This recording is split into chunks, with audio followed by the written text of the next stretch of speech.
Hello and welcome, everyone. We're so excited to have you here for our very first guest speaker session of the conference. Please help me give a warm welcome to Keishia Thorpe. Woo. Keishia is a U.S. English teacher, a licensed principal, and the winner of the 2021 Varkey Foundation Global Teacher Prize in partnership with UNESCO. She's here today to share her experience and expertise with us on developing global citizens. So please make sure to join in the conversation in the chat and leave your speaker-specific questions for her in the Q&A section. So thank you so much again for being here today, Keishia. The floor is yours. All right. Thank you so much for having me. I'm very grateful to be here and honored that you chose me as one of your speakers. And I'm really excited to share today some of my best practices.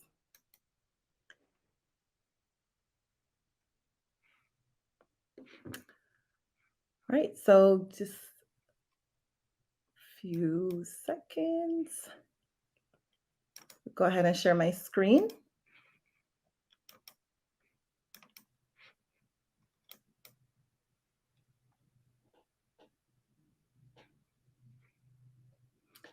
Okay, I hope everyone's seen my screen. Yes, we can see. Perfect. I think, there we go. Excellent. That's perfect. All right, so hello everyone. And in the spirit of culturally responsive practice, which is what my conversation will be about today.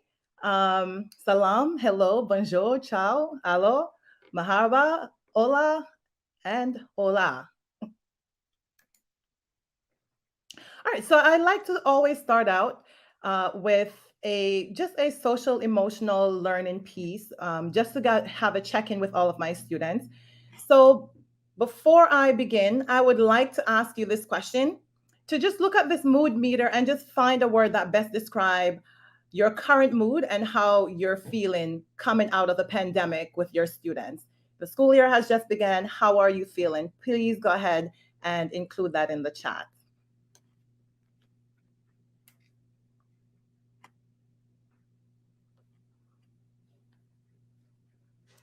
And as you're including those in the chat, I'm going to go ahead and continue.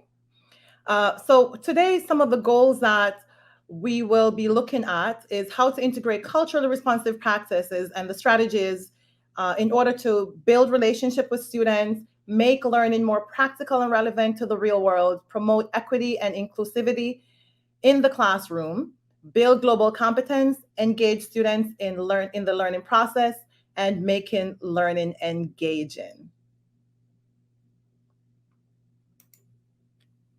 So just a little bit about me, and I definitely want to share a little bit about myself so that you can get a little bit more context for my presentation as well.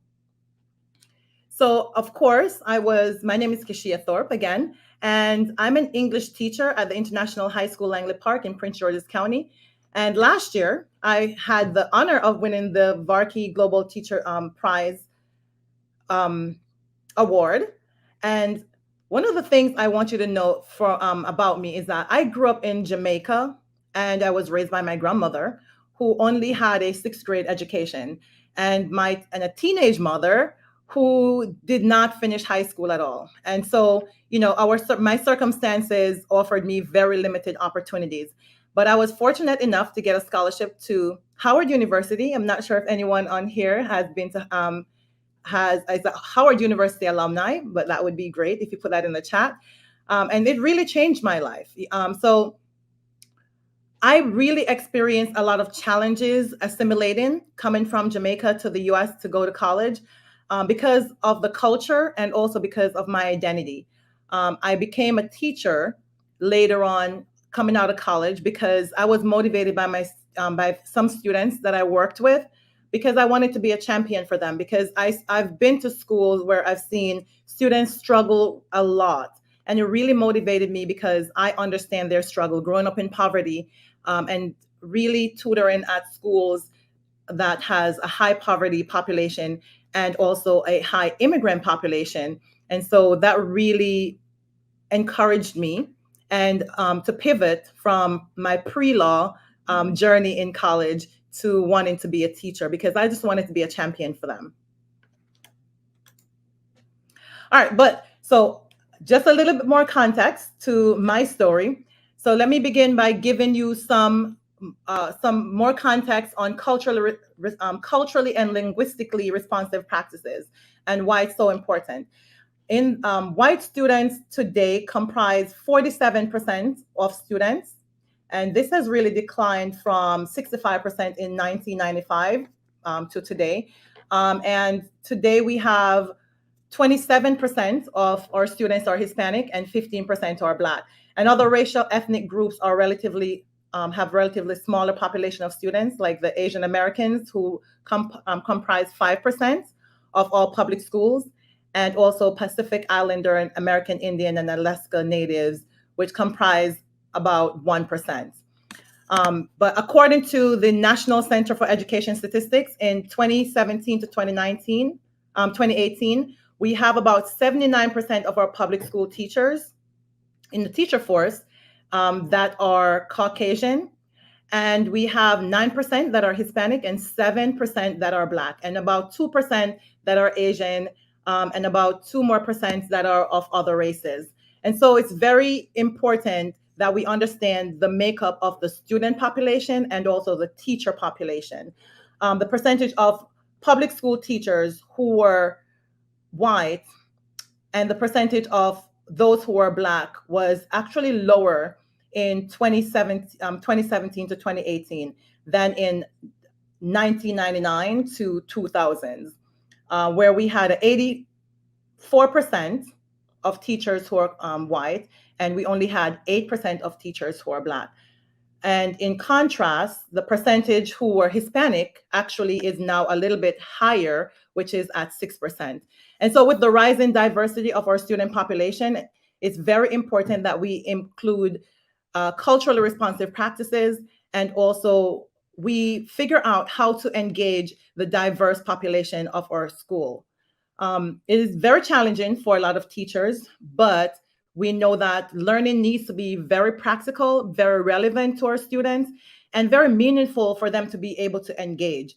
So teachers definitely need a way to make sure that they're connecting with their students. And so that's why it's so important that we bring students in the conversation about real issues, local issues, issues that are happening in our global community, and help them to explore solutions, help them to navigate the world that they're in.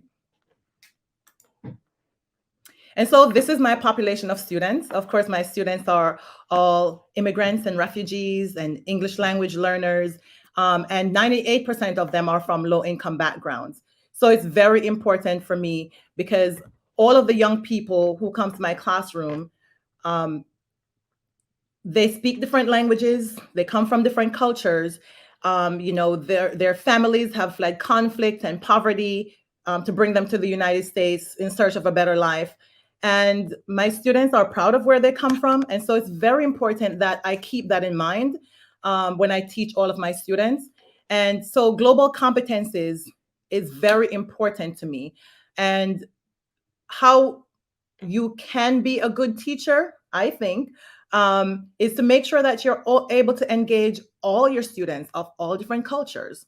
So one of the questions I want to ask you, and you can put it in the chat, is what is your student demographic? What is your student demographic? What is the makeup of your student demographic? Not sure if it's as diverse as mine, but you can go ahead and put that in the chat. And so today I'm going to go ahead and share some ideas about global competence and culturally responsive teaching. So some of the integrative approaches that I have used in my classroom that has really worked for me are global competence, culturally responsive practice, and some people call it culturally responsive teaching. So it's not just teaching it, but are you practicing it with your students? And we'll go over that. And also social justice. So when my students come into my classroom, they really feel like they don't belong. So it's very important that I create a welcoming environment for them and really teach them and help them to really navigate the world. Many of my students are coming from worlds where they experience different political and societal and economic issues. And so sometimes they see things different from how I see things. And so it's important that we find a common language in our classroom to talk about the world with our students, because our students are from different places, not just geographically, but they're also from different economic backgrounds, different cultural backgrounds, different religious backgrounds. So it's really important that we find a common language to discuss issues in our classrooms. So I think the best teachers, right, really help their students that really explore, who they are and be curious about the world. They get the students to be interested in the world around them. They teach their students how to be proud of who they are, how to honor their own upbringing, how to not hide away from their identities, but really empower them to be who they are. Teach them to tell their stories, to use their voice, to empower their voice, because oftentimes they don't know how to do that. And in your class, it's sometimes the first time they're going to tell their story. So find ways of helping them to be able to tell their stories. In doing so, you're helping them to really build relationships with each other, not just with each other, but also with you, to learn empathy for each other, to connect to each other's lived experience, and learning how to respect and to be tolerant of each other. And we encourage students to really, in my classroom, like share their culture, to bring in artifacts from home. And we talk about complex like social justice issues that impact their identities, that shape who they are as young people. And this pushes them to become critical thinkers. And we really want them to value their identity. Give them things to really think about. What are some of the issues that they experience, not just in their current environment, but issues that they are leaving in their countries? And how do we bring those into conversation? When our students leave school, they end up leaving with these common values that they develop in your classroom, and you allow them to do that. You help them to build these new attitudes, these new ideas about life, new ways of seeing each other, new ways of being able to communicate with each other. That's the benefit of really running a global classroom, because students get to share all these different perspectives and worldviews. So if you have something that you have done in your classroom that that will be helpful to the other teachers in here, of how you help your students to build competence and to really display their identities in your class, and it may be in your school overall, please go ahead and share that in the chat with us.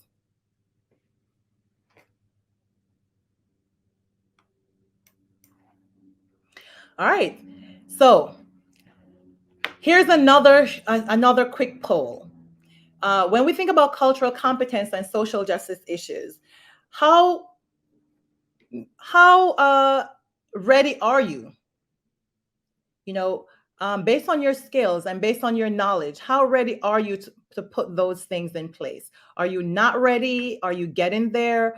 Or are you ready to go? Go ahead and put that in the chat for me. So how comfortable are you, or how prepared or knowledgeable are you about cultural competence, social justice? Are you not ready, getting there, or are you ready to go?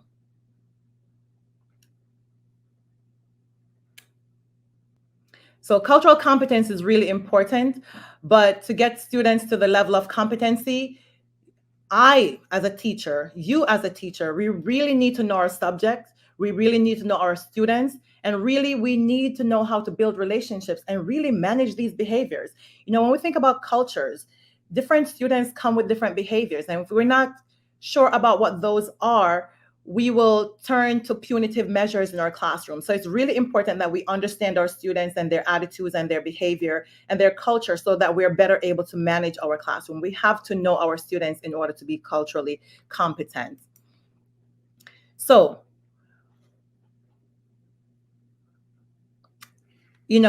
I always say it's simple. Culture. What is cultural responsive practice? It's as simple as, understanding and acknowledging all of the identities of your students in your classroom. And to me, it's really much about leading with empathy rather than sympathy. And, it's important that we also know the difference. When we lead with empathy, we're really putting ourselves in our students' shoes. We're really acknowledging our students' challenges, their stories, their lived experiences, and really be able to connect them to our own experiences as well. So we really have to practice empathy. Put yourself in your student's position.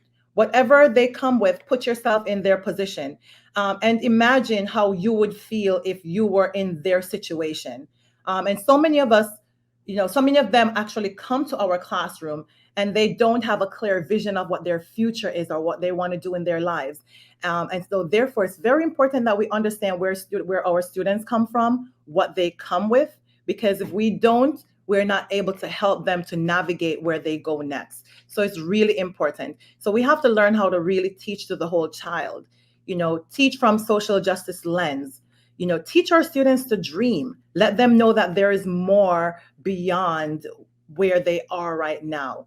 And especially for students who are immigrants and refugee that have lost so much, we have to learn how to give them that hope. They come to our classroom looking for that. So this is how we really try to foster that.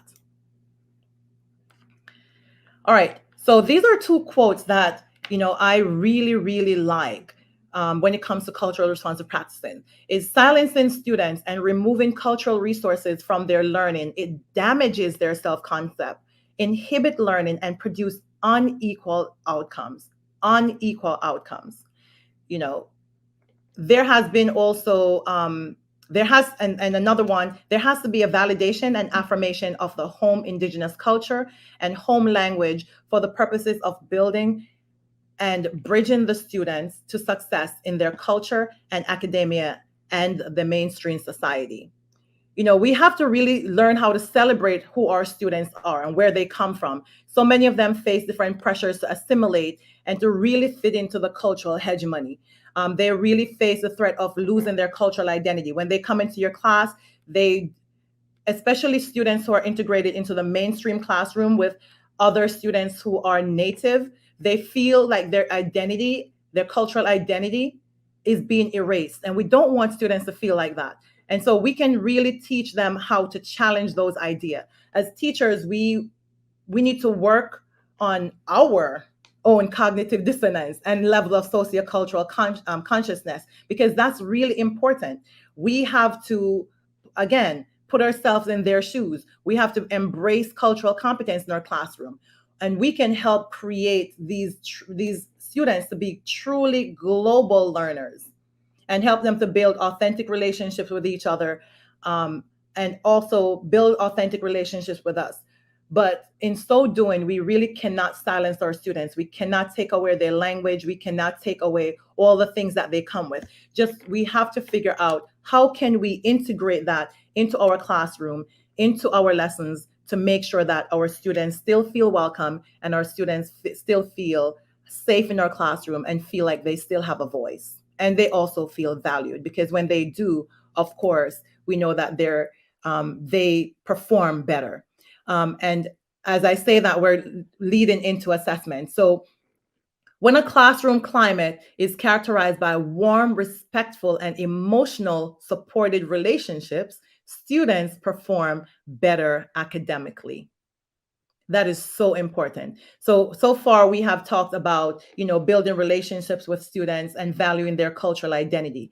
But when we think about assessment, that's another piece. So these relationships are very difficult to build with students and easy to destroy and so when we have a classroom that is predicated upon just assessing students and putting a label on them based on what grade, especially your ESL students, because it takes 7 years for our students to be at the level of native speakers. And if we're not careful, if we don't understand that, we'll find students that I'm a high school teacher. And so when I have newcomers come into my classroom at 9th grade, when they come in at 9th grade, some of them, because of other trauma and because of other interrupted education and other economic issues, they have some kind of gap in their education.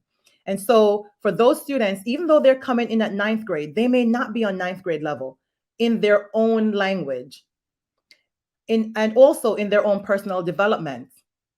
So when we think about that, we have to think about where our students are and how we meet them where they are in terms of assessing them. And is it culturally, and is how you're assessing them culturally relevant as well? Are we assessing what our students know at their level?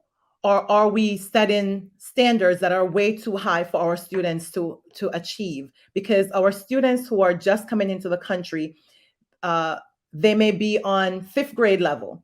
And if they're on 5th grade level, the fact that they are English language learners push them back even maybe a year or two behind as well. And so when we're putting assessment to really put a label on our students, that's also not fair. So we have to really take into consideration how we're assessing our students and making sure that it's fair, and making sure that, whatever we do in the classroom, they are also supported. Whatever assessment we give them enough support and enough leverage to be successful.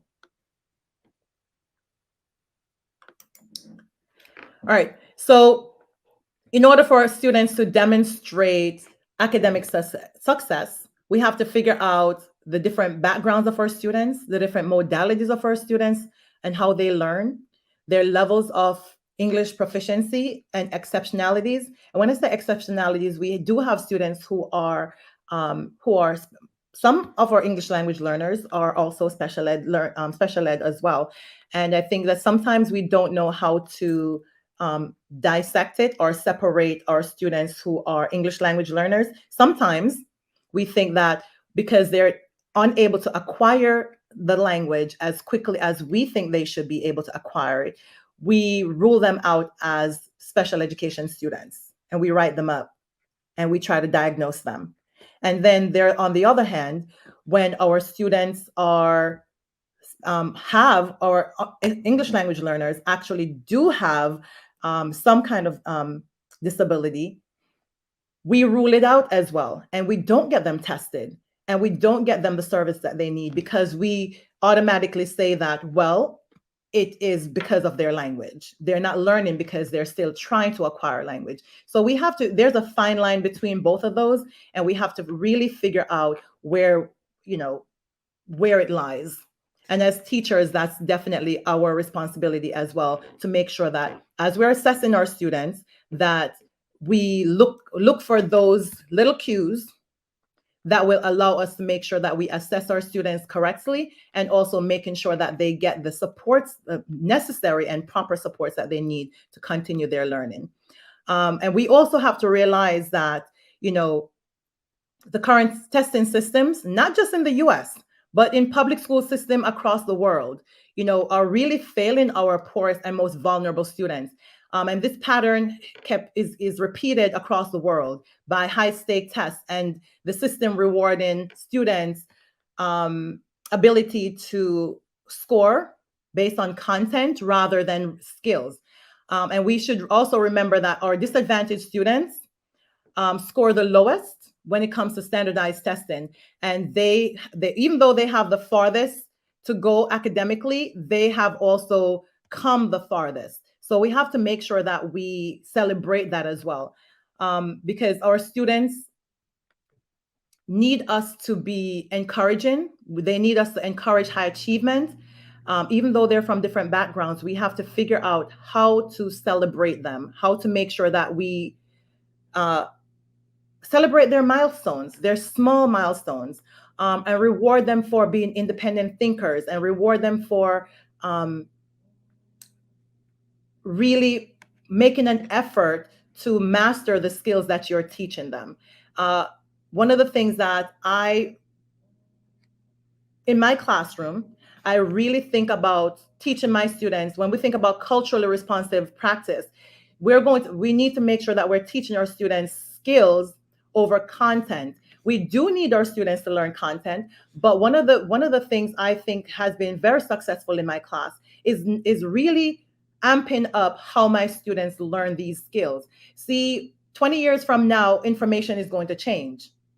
But can my students still use those skills that I've taught them to navigate any kind of information that they come across? So instead of really focusing on content and having students memorizing and having students doing multiple choice tests because you're asking them to memorize, how about using project-based learning? And how about making sure that students are mastering their skills rather than the content? Again, we all know that most of the textbooks that you and I used to use in high school and even in college are obsolete, and the information in them is obsolete as well. But I'm glad I learned the skills from great teachers in high school and in college, and using those skills continuously to navigate the new world, to navigate new knowledge, and to really make learning relevant for myself. Okay, so how do I do that? Through project-based learning. And of course, when we're making learning relevant and also thinking about cultural competence, you want to make sure that you differentiate learning. It cannot be a one-size-fits-all model. So you have to make sure you also scaffold to make sure that students who are at the lowest level are still able to access the information and are able to still demonstrate mastery of whatever you're asking them to produce. So I'm going to go ahead and ask you this question. How do you assess your students, and what methods do you use? How do you assess your students, and what methods do you use? And you can put that in the chat. All right, so it's very important that we also take action as teachers. It's super important that we take action, and not just, how they always say, not just talk about it, but be about it. So, what would I recommend for teachers?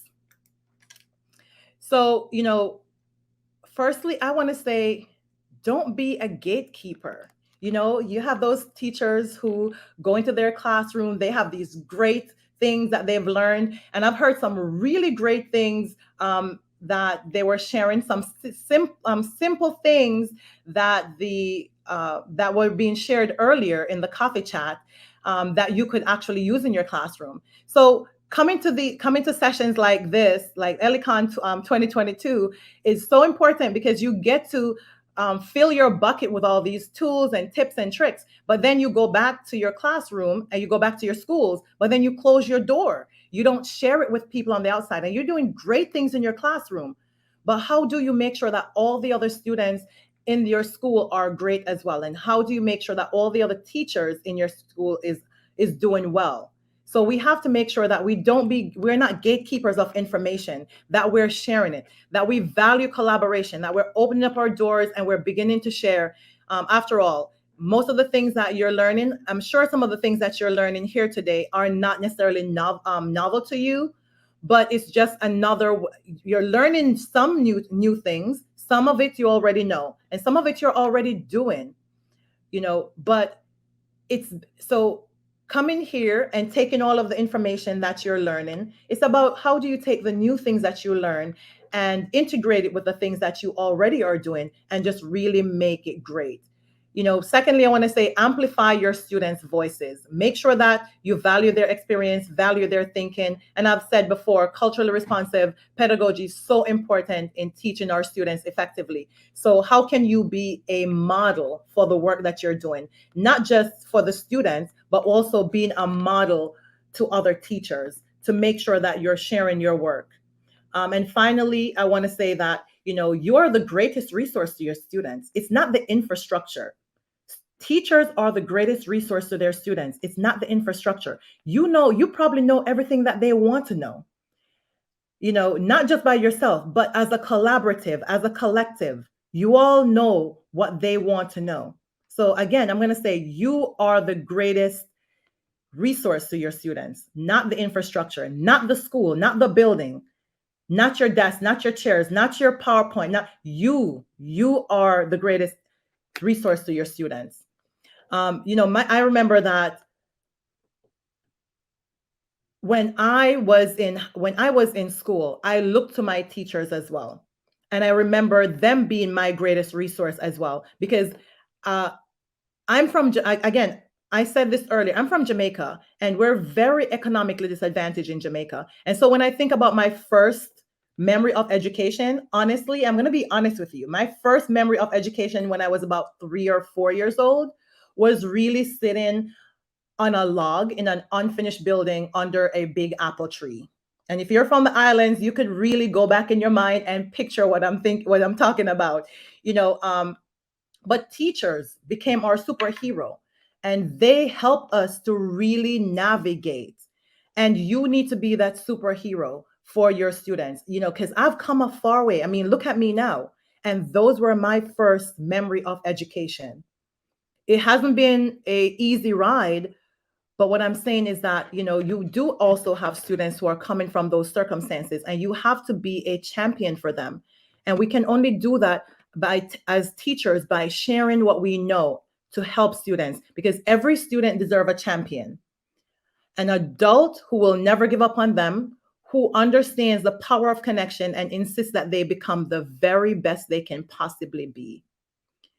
You know, I've seen many classrooms and I've seen many different approaches used. But, you know, what really stuck out to me over the years, you know, and as I've traveled and I've experienced many different classrooms, what really stuck out to me as I've gone across the world in different classrooms is how students respond to the teachers who care about them the most. Students respond to the teachers who care about them the most, you know, because students really don't care how much you know until they know how much you care. And when we think about culturally responsive practices, and I think this was said earlier as well, is that, you know, we have to be kind. We have to be kind. We have to learn how to really build relationships with our students, regardless of their background, regardless of their acquired privileges, their sexual orientation, regardless of their culture, their socioeconomic circumstance. We have to really think about how we meet the needs of our students and how we respond to their needs as teachers. All right. So as I wrap up, I would like to say that, you know, when we talk about education in global terms, we often really talk about these things in abstraction, right? You know, of the millions of students in the world who are leaving school, unable to write, they're not literate. You know, there are millions of kids in the world that are illiterate. And that's actually a problem right now that UNESCO is actually trying to address. And the UN is really trying to address with their initiatives of Sustainable Development Goal number 4 for equal and equitable education and quality education for all students. Not sure, you know, where countries are in terms of meeting that goal, but that's the goal, you know, because we want to make sure that all of the millions of students have somewhere to go.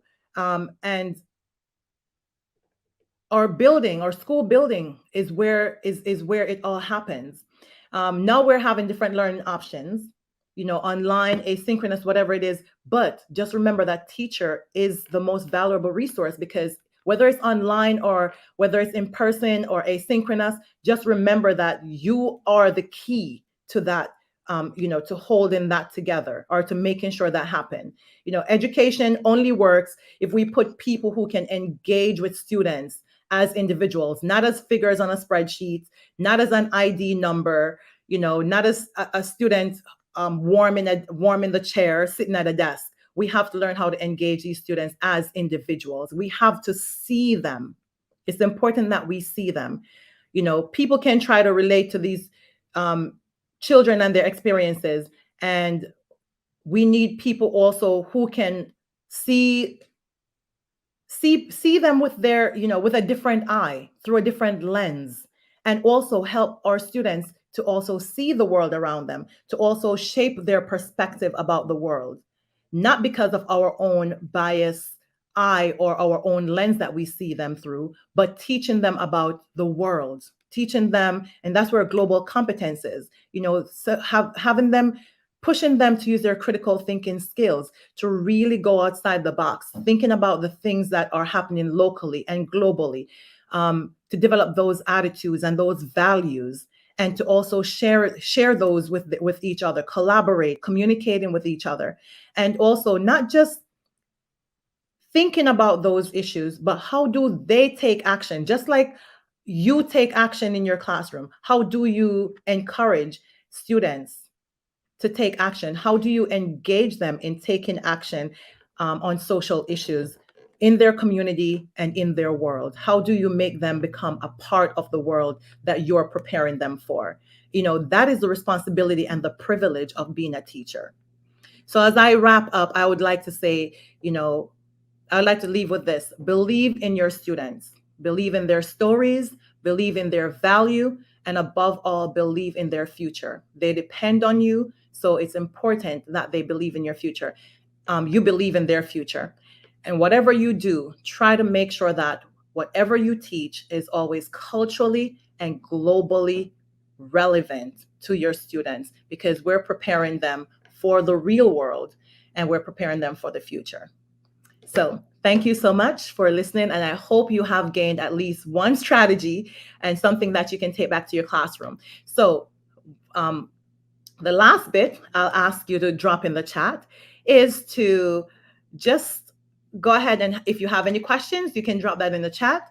And also, if you have anything that you have learned here today that you are going to practice or implement in your classroom immediately to move towards being more globally and culturally competent, please put that in the chat as well.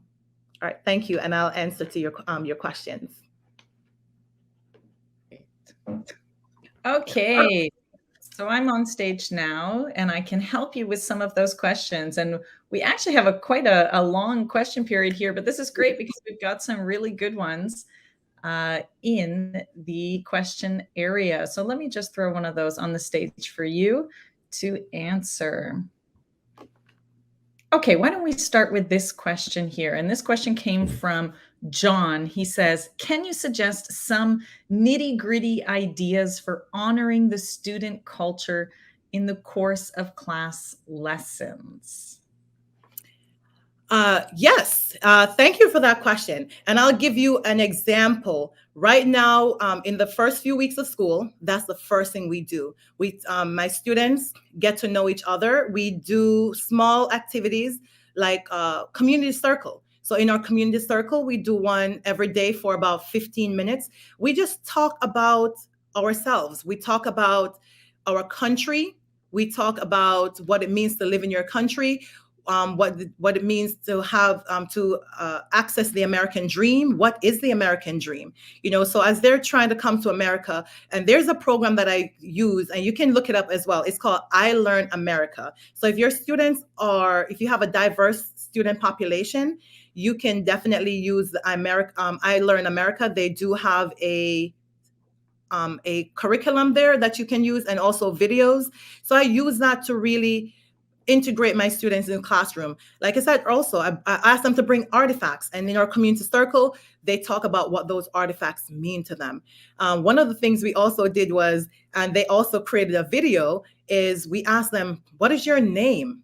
What does your name mean? And so some students will say their names come from their culture, their parents, their grandparents, from their country. Their names are biblical. So it's so interesting to get to learn a lot about our students in that way. So those are simple little ways. Also, one of the other activity my students have done so far at the beginning of the year is they draw their flags. I got them little posters, and they all draw their flags. And guess what? I post all their flags. I have a tree, those posters you can buy at the teacher's store.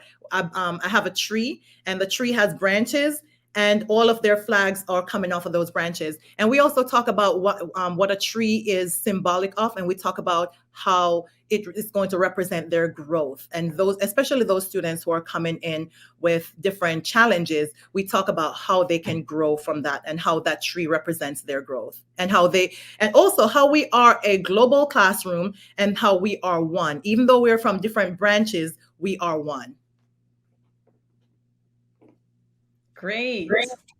What a great answer. I As you're talking, it just made me think of my time in the classroom as a teacher too. And one of the things that I used to love to talk about were holidays, because that Yes. was something that, I can share about my cultural experiences and my holidays, but it was so interesting to hear how even some of my students in a completely other country would have totally different ways of celebrating the same holiday. So very Yes. cool.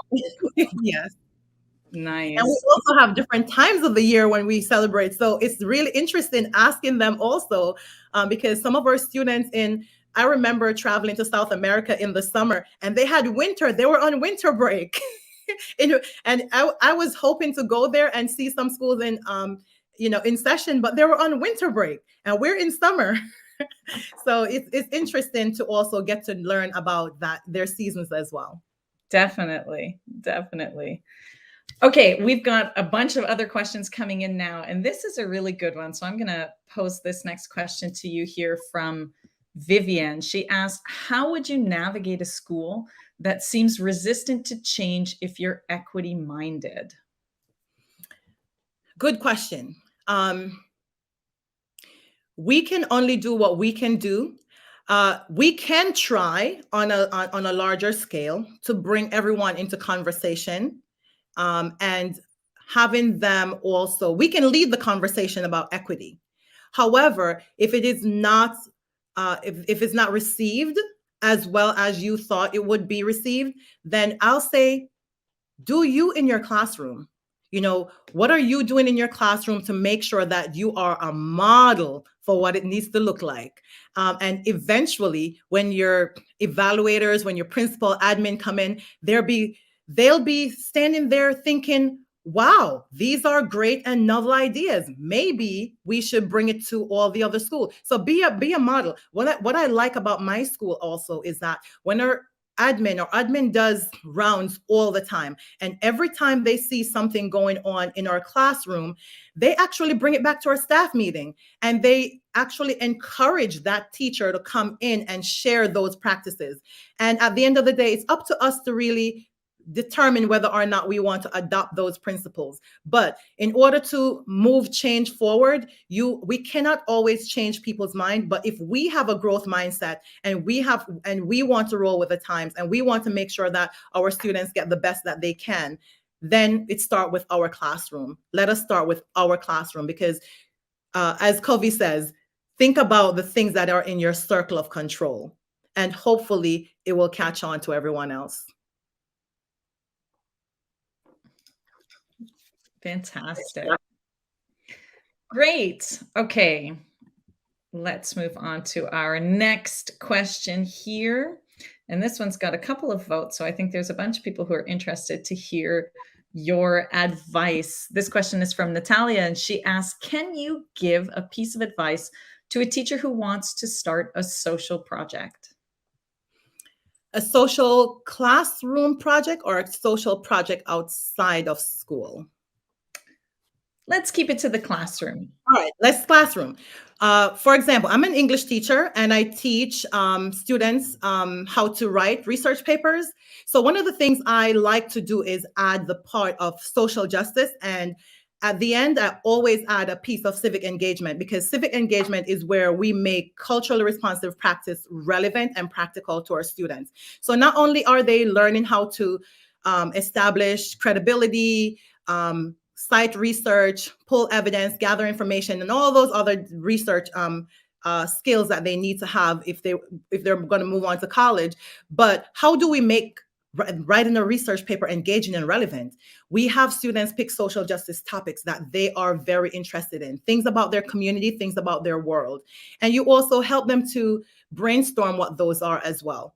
After that, you make it a social project. Right? So after they've completed their research project and completed your academic piece, how do you now engage them in the piece that's going to be relevant to them and to their lives? So what I've done, when my students pick community or global issues, I have them then turn those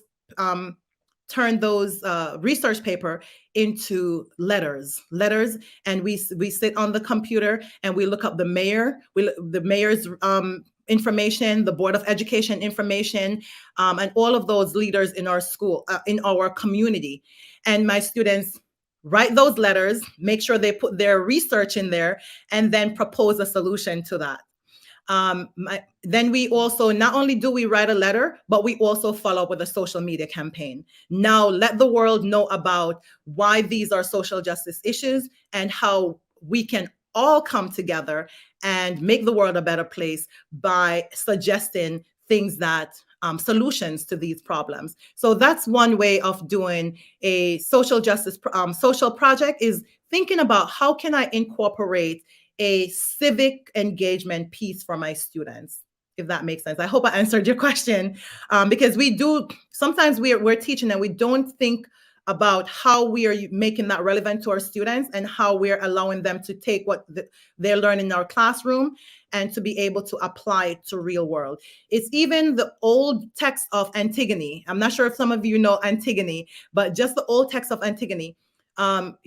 Someone was really wary about me teaching Antigone, and I taught Antigone when they had the insurrection at the Capitol, and we talk about what makes a good leader, what makes a bad leader, and we talk about the consequences of what comes with leadership. We talk about women's role in society and what does that look like in our society and in their society. And then I align them. Gratefully for me, I'm aligned with great teachers from the Varkey Foundation's Teacher Ambassador Program, is that I reached out to different teachers in different countries and got their information, and my students were able to reach out to those teachers and interview them and ask them about the role of women in society. Because when we think about Antigone, we think about the role of Antigone in her society. And so, yeah, those are different ways we can really think about how to bring the world into our classroom and also bringing our students into the world. Amazing. That was a great answer. I don't know if you can see all these hearts flying, but I think everyone in the audience agrees with everything that you just said. That was amazing. Okay, great. I think we still have some time. We've got a bunch more questions here, so I'm going to give you another one. How about this question? How do we engage with students who come from other cultures who are also affected by trauma, such as refugees? Awesome. This is something that I do a lot. Some of our students who are experiencing trauma, they also go through a silent period. And it's really tough to identify initially whether our students are going through trauma or whether they just don't have the language to communicate. And so when I'm doing my class rounds, I find ways of helping my students to communicate with each other. One of the examples I had this year was, I make sure that my students feel comfortable with each other. When they come in initially, I make them sit wherever they want to. Later on, I move them into different homogeneous and homogeneous grouping, but initially I make them sit so that's the first thing I do. I make them sit in the classroom where they're comfortable. And of course, the students who tend to have trauma gravitate to the back.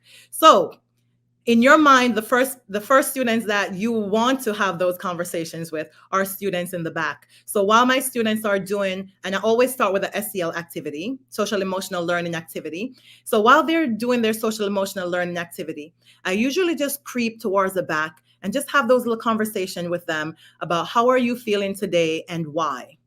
And then when we have our community circle, it gives everyone a safe space and a platform. We come up with rules of the circle. What we say in the circle stays in the circle. Feel free to be expressive and open. And I also allow them to use their own language. And even if I don't understand some of the language, I allow them to use their own language so that they can express how they're feeling. And a lot of times, students are able to express their trauma in their own language.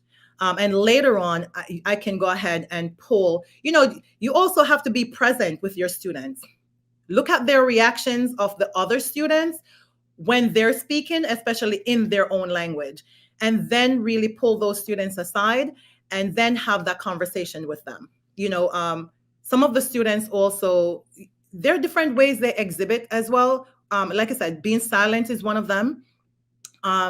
being overly talkative sometimes, being aggressive, being shutting down. One of my students also, honestly, we were doing a group activity, and all of a sudden a student called me. She's like, oh, she's having anxiety. She's having anxiety. And I just ran over to her table and asked everyone to just continue the activity.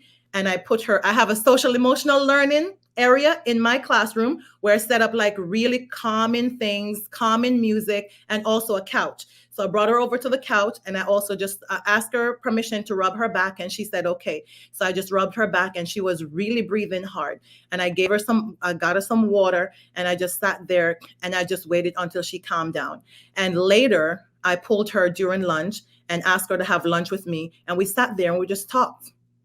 And she says she doesn't like to talk in groups. It makes her anxious. So we have to just find those little moments and use them to really connect with our students and to be able to identify and understand what they're going through if they're not ready to talk about it.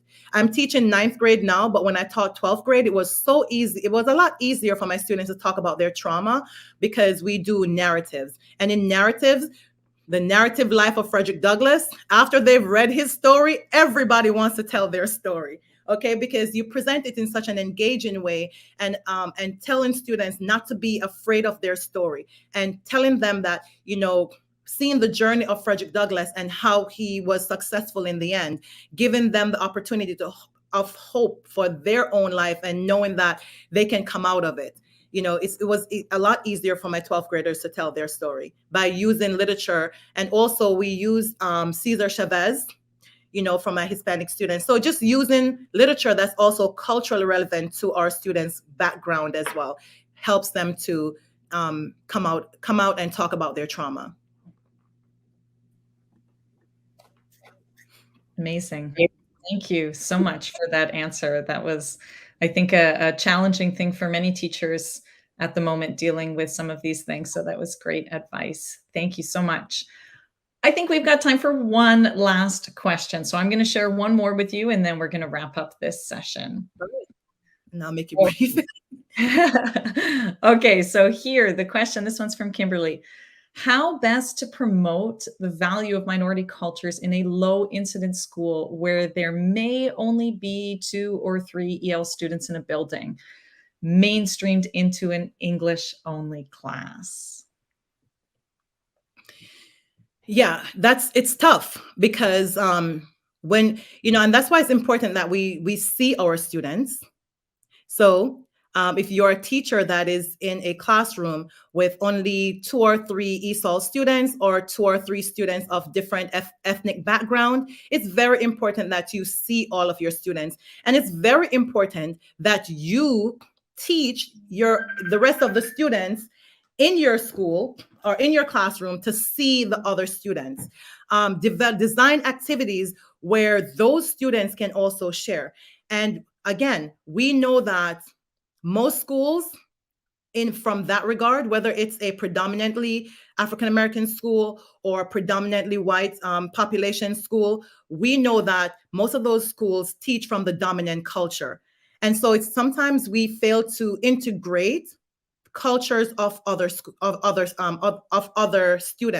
But here's the best thing about it is, if you're in here today, you're going to learn today that it doesn't matter if you are a majority Caucasian school, or a majority African American school, or a majority Hispanic school, or any majority singular representation school. It is very important that we teach from a culturally responsive background, right? Because when we're thinking about preparing our students for the world, for the global world, they're going to run into people from all walks of life.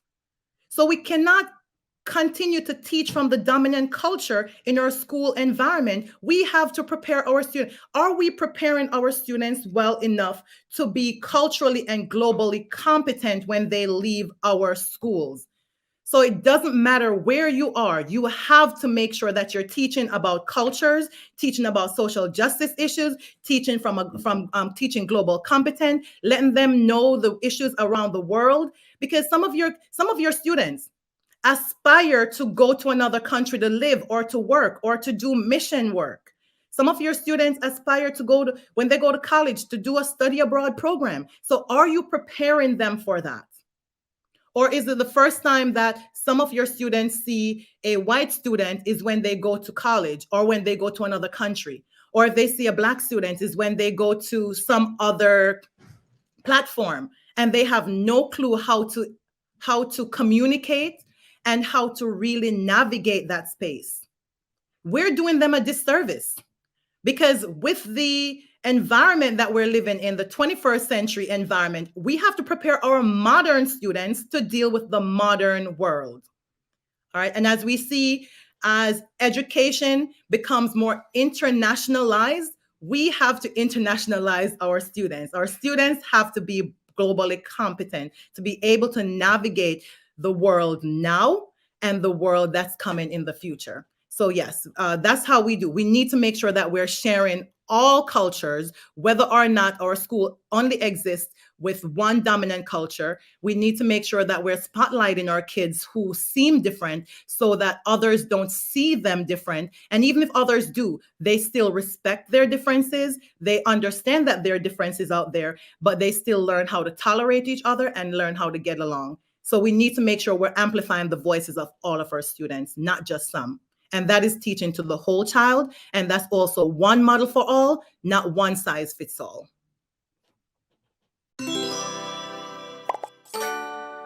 Ellii,